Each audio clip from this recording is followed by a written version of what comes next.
నీళ్ల విషయంలో రాజకీయాలు చూడొద్దన్నారు తెలంగాణ సీఎం రేవంత్. పొరుగు రాష్ట్రాలతో చర్చలకు తాను సిద్ధంగా ఉన్నానని చెప్పారు. నీటి విషయంలో పంచాయతీ కంటే పరిష్కారానికి తాను ఇష్టపడతానని స్పష్టం చేశారు. నీటి వివాదాలపై రాజకీయాలు చేస్తున్నారని మండిపడ్డారు.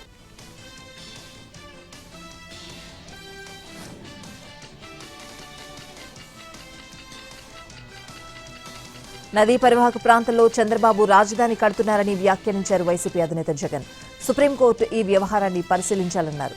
రివర్ బేసిన్లో కనీసం భవనం కట్టడానికి కూడా అనుమతి లేదన్న జగన్ చంద్రబాబు ఏకంగా అక్కడ రాజధాని నగరాన్నే కడతామంటున్నారని విమర్శించారు.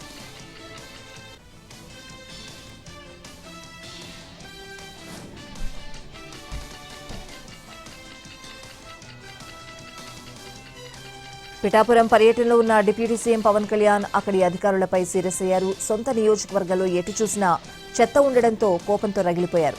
తాను చీపురు పట్టి ఊడ్చాలా అంటూ ఫైర్ అయ్యారు. కాలనీలు అంత చెత్తగా ఉంటే ప్రజలు ఎలా ఉంటారని అధికారుల్ని ప్రశ్నించారు పవన్. అవసరమైతే పొలిటికల్ అడ్మినిస్ట్రేషన్ నిర్ణయాలు తీసుకోలేరా అని అసహనం వ్యక్తం చేశారు.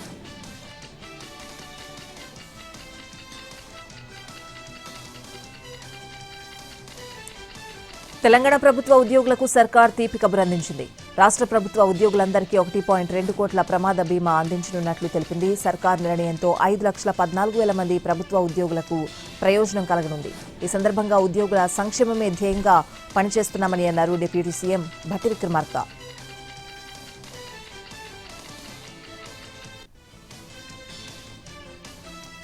అంబేద్కర్ కోనసీమ జిల్లా ఎరుసుమండ బ్లోఅవుట్ జరిగిన ప్రాంతంలో సీఎం చంద్రబాబు ఏరియల్ సర్వే నిర్వహించారు. ఓఎన్జీసీ బావిలో గ్యాస్ లీకేజ్కి సంబంధించి నియంత్రణ చర్యలు, ప్రమాద తీవ్రతపై అధికారులను అడిగి వివరాలు తెలుసుకున్నారు.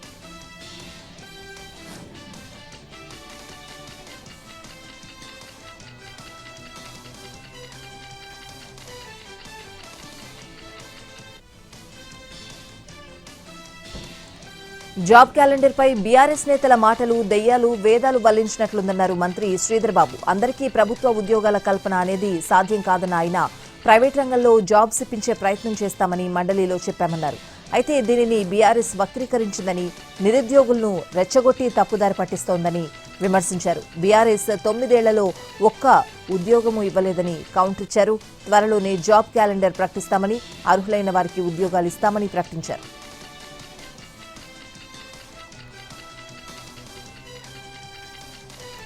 కృష్ణా గోదావరి నీటి హక్కుల్లో ఒక్క చుక్క కూడా వదులుకునే ప్రసక్తే లేదని స్పష్టం చేశారు మంత్రి ఉత్తమ్ కుమార్ రెడ్డి. బీఆర్ఎస్ హయాంలోనే నీటి వాటాలపై తెలంగాణకు అన్యాయం జరిగిందని అన్నారు. ఉమ్మడి మహబూబ్ నగర్, నల్గొండ జిల్లాలోని ప్రాజెక్టులను వచ్చే 3 ఏళ్లలో పూర్తి చేస్తామని ఉత్తమ్ వెల్లడించారు.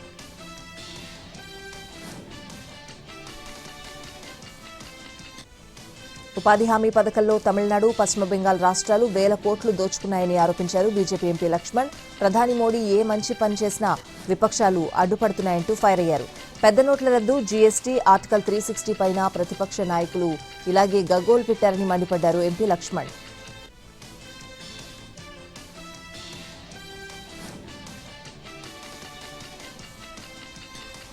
ఏపీ రాజధానిపై వైసీపీ అధినేత జగన్ మాటలను వక్రీకరిస్తున్నారని మాజీ మంత్రి పేర్ని నాని అన్నారు.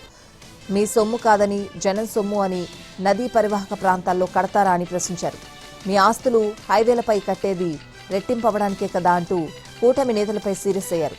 జనం సొమ్ముతో నదీ పరివాహక ప్రాంతాల్లో నిర్మించే బదులు విజయవాడ, గుంటూరు మధ్య కడితే జనమే నిర్మించుకుంటారన్న జగన్ మాటలను వక్రీకరిస్తున్నారని చెప్పారు. అమరావతిలో వర్షాలు రాగానే తుమ్మ చెట్లు తీసేయడానికి, నీళ్లు తోడడానికి 100 కోట్లు ఖర్చు పెడుతున్నారని మండిపడ్డారు.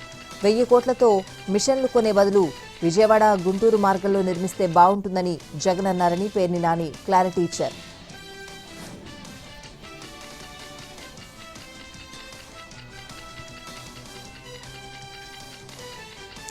ఎన్నికల హామీలపై పదే పదే అడుగుతూ ఉండడంతో సీఎం రేవంత్ తనపై కక్షగట్టారని ఆరోపించారు బీఆర్ఎస్ ఎమ్మెల్యే హరీష్ రావు.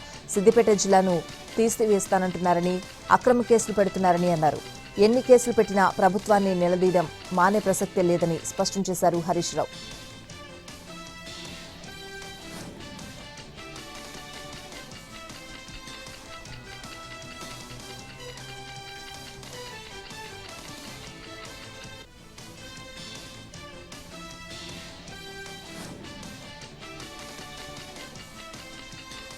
తెలంగాణ డీజీపీకి హైకోర్టులో ఊరట లభించింది. డీజీపీ శివధర్ రెడ్డి నియామకాన్ని సవాల్ చేస్తూ దాఖలైన పిటిషన్పై మధ్యంతర ఉత్తర్వులు ఇచ్చేందుకు హైకోర్టు నిరాకరించింది. ఆయన నియామక ఉత్తర్వులను సస్పెండ్ చేసేందుకు న్యాయస్థానం నిరాకరించింది. పూర్తిస్థాయి డీజీపీ నియామక ప్రక్రియను 4 వారాల్లో పూర్తి చేయాలని ధర్మాసనం ఆదేశించింది. తదుపరి విచారణను ఫిబ్రవరి 5కు వాయిదా వేసింది.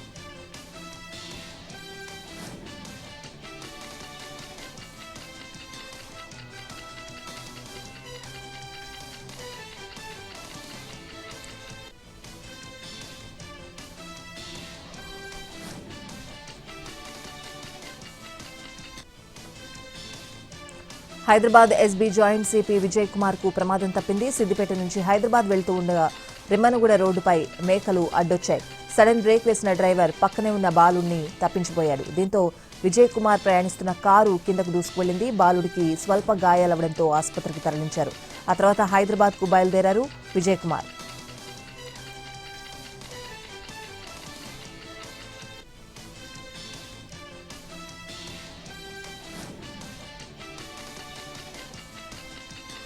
హైదరాబాద్ టోలీ చౌకీలో డ్రగ్స్ ముఠా గుట్టురట్టు చేశారు టాస్క్ ఫోర్స్ పోలీసులు. 2 నైజీరియన్ డ్రగ్స్ సప్లయర్స్ ను అరెస్ట్ చేశారు. వారి వద్ద నుంచి 20 లక్షలు విలువ చేసే 150 గ్రాముల ఎండీఎంఏ డ్రగ్స్ స్వాధీనం చేసుకున్నారు.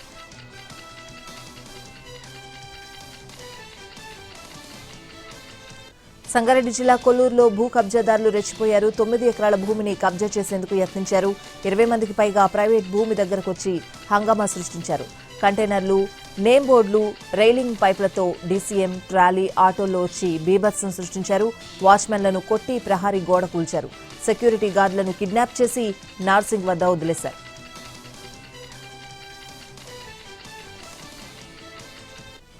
చైల్డ్ పోర్నోగ్రఫీపై తెలంగాణ సైబర్ సెక్యూరిటీ బ్యూరో భారీ ఆపరేషన్ చేపట్టింది. రాష్ట్ర వ్యాప్తంగా 18 బృందాలతో దాడులు నిర్వహించింది.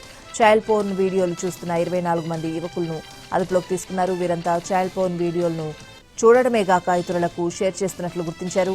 హైదరాబాద్లోనే అత్యధికంగా నిందితులు పట్టుబడ్డారు. వీరిలో ఓ ఇరిగేషన్ శాఖ ఉద్యోగి ఉన్నాడు.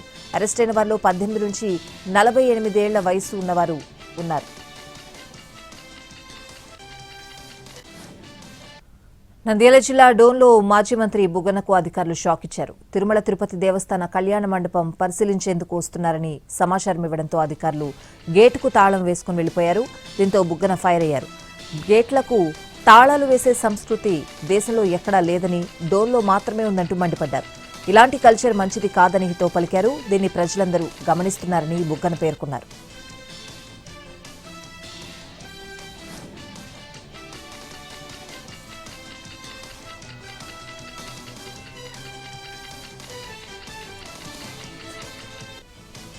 ఏలూరు జిల్లా జంగారెడ్డిగూడెం గ్రీన్ఫీల్డ్ హైవే సందడిగా మారింది. అక్కడ చింతలపూడి ఎమ్మెల్యే రోషన్ కుమార్ సరదాగా స్టెప్పులు వేశారు. కార్యకర్తలతో కలిసి ఆయన ఉత్సాహంగా కాలు కదిపారు.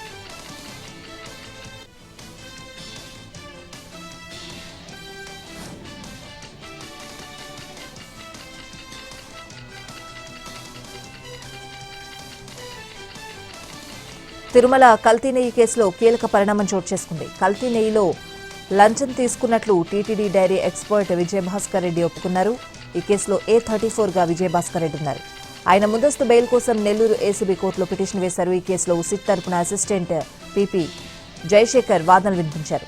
అసిస్టెంట్ పీపీ వాదనలతో ఏకీభవించిన ఏసీబీ కోర్టు విజయభాస్కర్ బెయిల్ను డిస్మిస్ చేసింది. ఆయన అక్రమాలకు పాల్పడ్డారని కోర్టులో వివరించారు. నెయ్యి సరఫరా చేస్తున్న కంపెనీల పనితీరు బాగా లేకపోయినా వారికి అనుకూలంగా రిపోర్ట్ ఇవ్వడం, కంపెనీల పనితీరు బాగుందని, నెయ్యి క్వాలిటీగా ఉందని సర్టిఫికేట్ ఇచ్చారని వాదించారు. 2023లో బోలేబాబా కంపెనీ నుంచి 75 లక్షల లంచం, ప్రీమియర్ సంస్థ నుంచి 8 లక్షల లంచం, ఆల్ఫా డైరీ కంపెనీ నుంచి 8 గ్రాముల బంగారు లంచంగా తీసుకున్నారని కోర్టు దృష్టికి తీసుకొచ్చారు.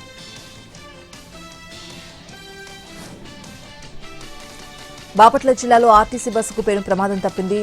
చిలకలవారిపాలెంలో ప్రమాదవశాత్తు చెరువులోకి ఆర్టీసీ బస్సు దూసుకువెళ్లింది. ప్రమాద సమయంలో బస్సులో 40 మంది ప్రయాణికులున్నారు. బస్సు స్టీరింగ్ స్ట్రక్ అవ్వడమే యాక్సిడెంట్ కు కారణమైంది. ప్రయాణికులందరూ సురక్షితంగా బయటపడ్డారు.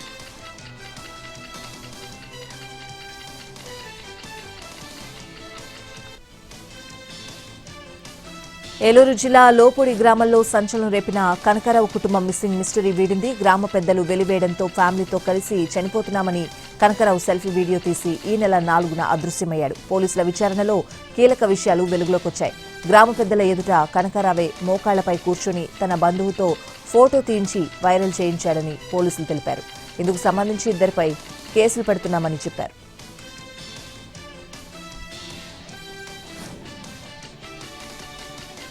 మచిలీపట్నంలో పిల్లల్ని అపహరిస్తున్న ముఠా ఆట కట్టించారు పోలీసులు. 3 నిందితులను అరెస్ట్ చేశారు. 2 బాలికలు, 1 బాలుడిని చైల్డ్ లైన్ కు తరలించారు. ఈ కేసులో కందుల ఏడుకొండలు, అతడి భార్య లక్ష్మి, తుమ్మా ప్రసాద్ ను నిందితులుగా తేల్చారు. ఏడుకొండలు ఏడాది కింద 2 బాలికలు, నెల కింద ఓ బాలుడిని కిడ్నాప్ చేశాడని పోలీసులు తెలిపారు. ఆ 3తో బలవంతంగా పనులు చేయించుకుంటున్నట్లు వెల్లడించారు. వీధి కుక్కల అంశంపై జరుగుతున్న విచారణలో బాలీవుడ్ అలనాటి నటి షర్మిలా ఠాగూర్ వాదనను సుప్రీంకోర్టు ఆక్షేపించింది. ఆమె వివరణ వాస్తవానికి దూరంగా ఉందని వ్యాఖ్యానించింది. దేశంలో కుక్కకాటు ఘటనలు ఆందోళనకర రీతిలో పెరిగిపోతున్న నేపథ్యంలో పలు పిటిషన్లను సుప్రీంకోర్టు విచారిస్తోంది. ఈ వీధి కుక్కల్లో కొన్ని దాడి చేసేవి ఉంటాయి, మరికొన్ని విశ్వాసం చూపేవి ఉంటాయని, అన్నింటినీ ఒకేలా పరిగణించి పరిష్కారం చూపడాన్ని ప్రశ్నిస్తూ షర్మిలా ఠాగూర్ న్యాయస్థానాన్ని ఆశ్రయించారు. దాడి చేసే కుక్కలను ఒక ప్రత్యేక కమిటీ ద్వారా గుర్తించాలని నటి తరపు న్యాయవాది కోర్టులో వాదించారు. ఢిల్లీ ఎయిమ్స్లో గోల్డీ అనే శునకం ఎన్నో ఏళ్లుగా అక్కడే ఉంటోందని, అది ప్రజలను ఇబ్బంది పెట్టలేదని ఈ సందర్భంగా ప్రస్తావించారు. అలాగే కరిచే వాటికి కలర్ కోడింగ్ కాలర్స్ వాడాలని సూచించారు.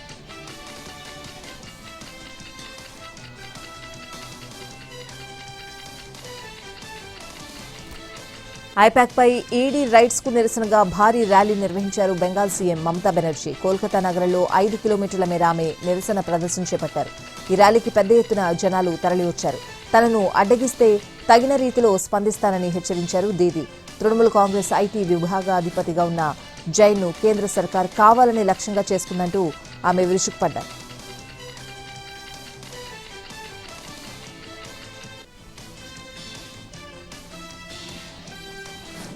ఆర్జేడీ అధినేత లాలూ ప్రసాద్ యాదవ్ కు బిగ్ షాక్ తగిలింది. ల్యాండ్ ఫర్ జాబ్ స్కామ్ లో లాలూ, ఆయన కుటుంబ సభ్యుల పాత్ర ఉన్నట్లు ఢిల్లీ కోర్టు నిర్ధారించింది. దర్యాప్తు సంస్థ నమోదు చేసిన ఆధారాలు నిందితుల పాత్రలపై చర్యలు తీసుకోవడానికి సరిపోతాయని పేర్కొంది.